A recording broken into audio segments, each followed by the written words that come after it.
Ah, ele mandou mensagem, ele mandou um áudio para mim, mas não ia dar para ouvir. Ele mandou um áudio pra gente falando, gravou.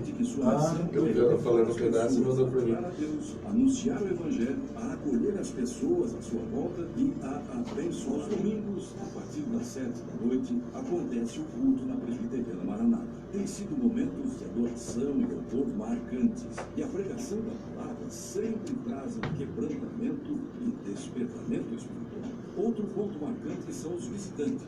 Venha você também se alegrar, se quebrantar e se renovar conosco a cada domingo. Presbiteriana Maranata, um lugar para todos os povos. A Presbiteriana Maranata apresenta agora a meditação bíblica. A palavra certa para nosso coração, direto do coração. A palavra de Deus para o nosso coração está em Romanos 8, verso 31. E o tema é as perguntas que curam, as perguntas que fazem bem. Nesse novo ano, a gente tem várias perguntas no coração. E, infelizmente, o nosso coração humano faz muitas perguntas medrosas, perguntas que nos atormentam. Quantas pessoas estão perguntando, será que a economia vai melhorar? Será que eu vou perder meu emprego? Será que os meus filhos vão ter sustento? Será que Deus vai me castigar ou vai me abençoar? Será que eu serei bem-sucedido? Será? Há muitas perguntas que a gente faz e a maioria delas está baseada no medo, na dúvida e na incredulidade. Eu chamo você para meditar nesse início de ano, nas perguntas que o apóstolo Paulo faz. E essas perguntas são perguntas que nos fazem bem, que nos edificam, que nos curam, que nos levantam. São as perguntas da verdade do Evangelho da graça de Deus. O apóstolo Paulo faz a primeira pergunta no versículo 31 do capítulo 2. Do capítulo 8, que diremos, pois, à vista dessas coisas? Se Deus é por nós, quem será contra nós? Essa é uma pergunta retórica, que ele está dizendo, é óbvio, se Deus está a nosso favor, quem vai ser contra nós? Nós temos várias coisas contra nós. Nós temos as coisas do mal, nós temos, às vezes, pessoas, nós temos políticos corruptos, nós temos crise financeira, nós temos problemas de saúde, temos várias coisas contra nós, mas a ênfase que o apóstolo Paulo está dando aqui é, mas se Deus está do nosso lado, se Deus está ao nosso favor, se o Todo-Poderoso, o Rei dos Reis, o Soberano Senhor está do nosso lado, quem vai ser contra nós? Quem é capaz de vencê-lo? Então essas perguntas que fomentam a derrota, que fomentam o pessimismo, o negativismo. Ah, mas tem muitas coisas contra nós. Paulo rebate simplesmente com essa: Deus está a nosso favor. E essa é a ênfase que a gente tem que dar. O Deus vivo e verdadeiro, ele não está contra nós. Ele deu Jesus Cristo para levar os nossos pecados. A única coisa que nos separava de Deus é os nossos pecados. Jesus já pagou os nossos pecados. Jesus já nos reconciliou com Deus. Jesus já nos redimiu com Deus. Agora Deus está a nosso favor porque nós cremos nele. Nós recebemos a salvação, o perdão, e a vontade de Deus agora é favorável. Ou seja, Deus não está lá do céu com a cara zangada, enfesada, olhando para você, querendo condenar você. Não, não, não. Ele agora está voltado com amor, porque nós somos reconciliados pelo sangue da sua cruz. O prazer de Deus é nos salvar, o prazer de Deus é nos abençoar. O nosso Deus é um Deus que tem prazer e ele não está contra você, porque a pior coisa que poderia acontecer é Deus, o Todo-Poderoso, se ele estivesse contra você, se ele estivesse contra mim, se ele estivesse contra nós, aí nada ia nos fazer escapar dele. Mas não, Deus está em nosso favor. E a palavra favor tem a ver com graça.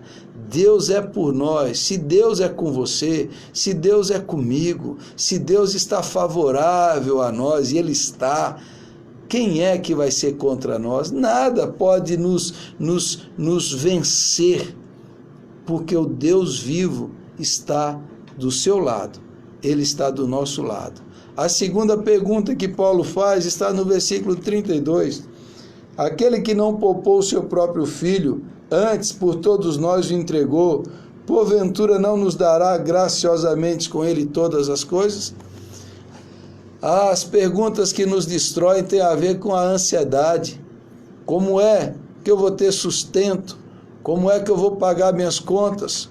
Como é que eu vou conseguir sustentar os meus filhos pequenos? Como? De onde virá? De onde vai proceder? E esse versículo aqui é o antídoto, é a resposta de Deus, essa pergunta, para as perguntas ansiosas. Paulo diz: se Deus deu o melhor, e o melhor que Deus tinha era o seu Filho Jesus Cristo, se Ele nos deu o Salvador, o Redentor, se Ele deu Jesus para morrer por você, se Ele deu o que Ele tinha de mais importante, mais precioso, Ele não vai nos dar as outras coisas que nós precisamos?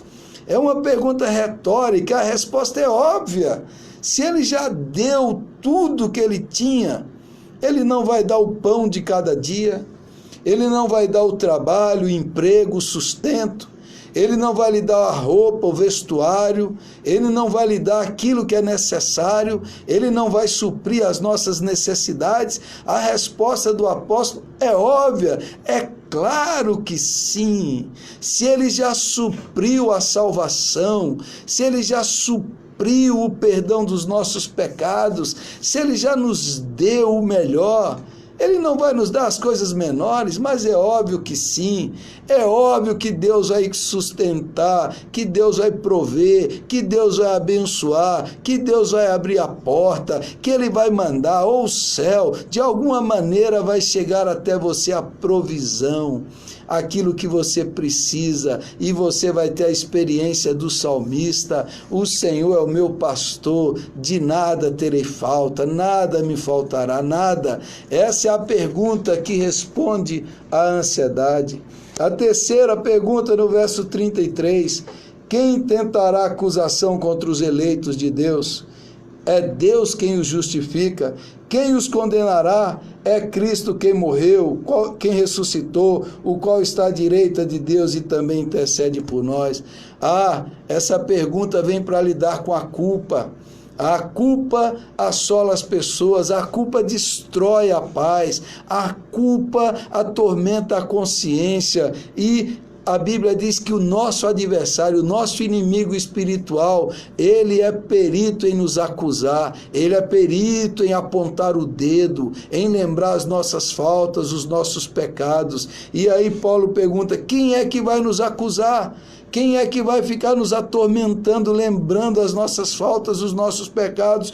Paulo diz: é Deus quem nos justifica, é Deus quem mandou Jesus Cristo, quem levou os nossos pecados, quem pagou a nossa condenação, quem levou a nossa culpa, quem carregou a nossa condenação, é Cristo quem nos justifica.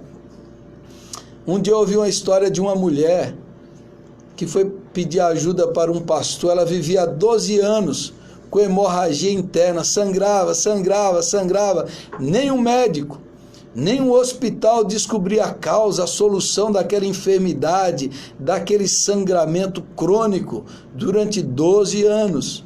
E quando ela chegou com o pastor começou a conversar com ela, e o pastor perguntou para ela: a senhora carrega uma grande culpa. E ela disse: é verdade, há 12 anos eu fiz um aborto e até hoje eu não consigo me perdoar por esse mal que eu cometi. E essa enfermidade, essa doença veio depois do aborto. A culpa gerou uma doença psicossomática, uma doença da alma, que fazia com que aquela mulher sangrasse, nenhum médico do mundo curava.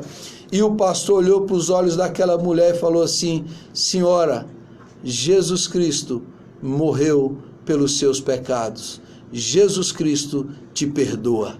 E ele orou por ela, e ela creu no perdão, ela creu na obra de Jesus Cristo, e naquele momento aquela mulher foi completamente curada, porque aquela doença era uma doença da culpa da alma. Há muita gente carregando o peso do passado, há muita gente carregando a culpa dos seus erros. Eu quero dizer para você nessa manhã, Jesus morreu para pagar os seus pecados. Jesus veio para te perdoar. Jesus veio para limpar a sua consciência, para lavar a sua alma, para purificar o seu coração, para renovar o seu espírito. Jesus quer tirar a sua culpa, Jesus quer perdoar suas iniquidades, Jesus quer zerar os seus débitos, porque ele rasgou na cruz a lista de dívida, a dívida contra nós, e falou: está pago, está consumado. Você não precisa carregar o peso do seu passado, você não precisa carregar o peso dos seus pecados. Jesus já carregou, Jesus já levou para te dar uma nova vida, uma nova história, para te perdoar definitivamente. Martinho Lutero teve uma febre e ele delirou. E no seu delírio o diabo apareceu para ele. O diabo apareceu com uma lista enorme, com todos os seus pecados. E o diabo falou: você fez isso, você fez isso, você fez isso. E o Lutero falou: é verdade, eu cometi todos esses pecados. E o diabo falou: agora você é meu, agora você está condenado, agora você está perdido, você é meu.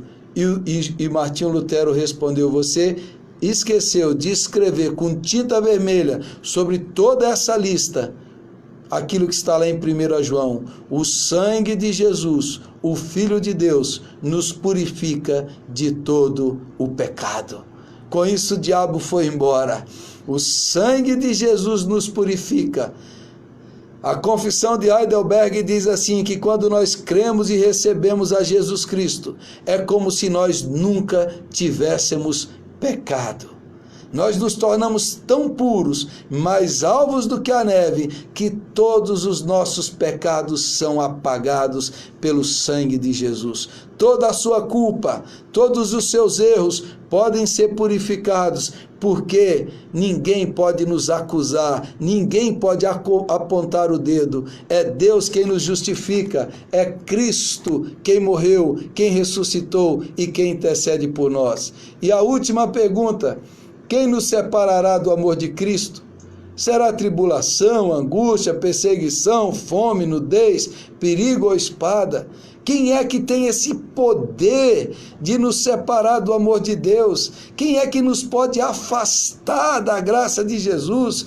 O apóstolo Paulo diz: em todas essas coisas, porém, somos mais que vencedores por meio daquele que nos amou. Ou seja, no meio de tudo isso, o amor de Deus nos faz mais que vencedores, porque eu estou bem certo de que nem a morte, nem a vida, nem os anjos, nem os principados, nem as coisas do presente, nem do porvir, nem os poderes, nem a altura, nem a profundidade, nem qualquer outra criatura poderá separar-nos do amor de Deus que está em Cristo Jesus, nosso Senhor. Como será o ano de 2019? Eu não sei. Eu sei que o amor de Deus vai estar sobre mim. Eu sei que a bondade e a misericórdia do Senhor me seguirão todos os dias desse novo ano. Eu sei que nada nem ninguém no universo inteiro, nem doença, nem desemprego, nem crise financeira, nem poderes sobrenaturais, espirituais, nem sorte, nada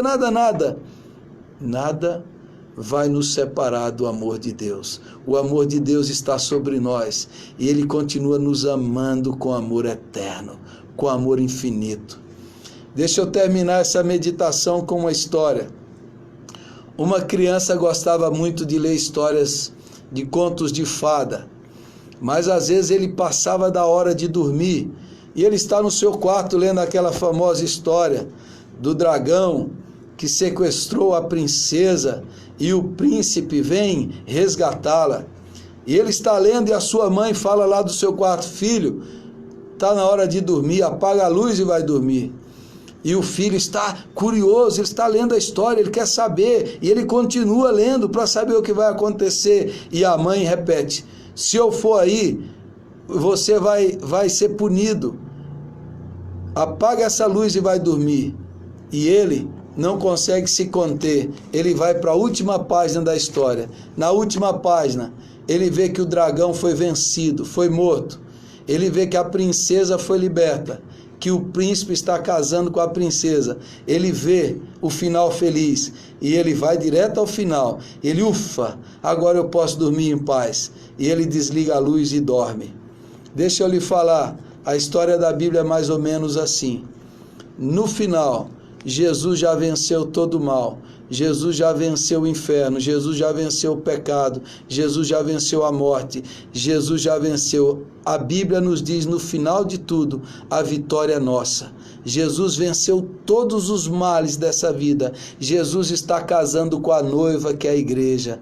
Olha, naquele outro dia o menino pegou a história e voltou a ler a história. E à medida que ele lia, ele falava com a princesa: calma, princesa, o príncipe vai chegar, ele vai vencer, a vitória é sua. Deixa eu dizer para você, nós já vimos o final, Jesus já venceu, calma.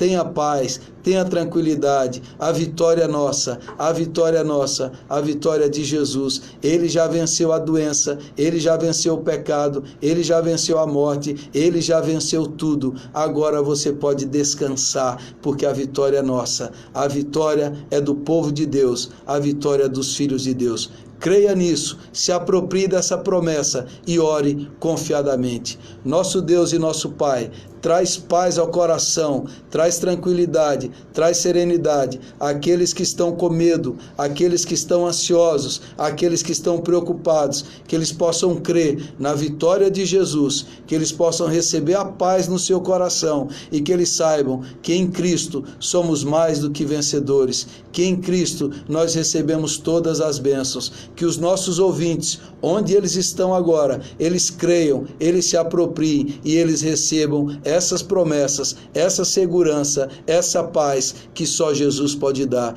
Eu oro assim e os abençoo em nome de Jesus. Amém.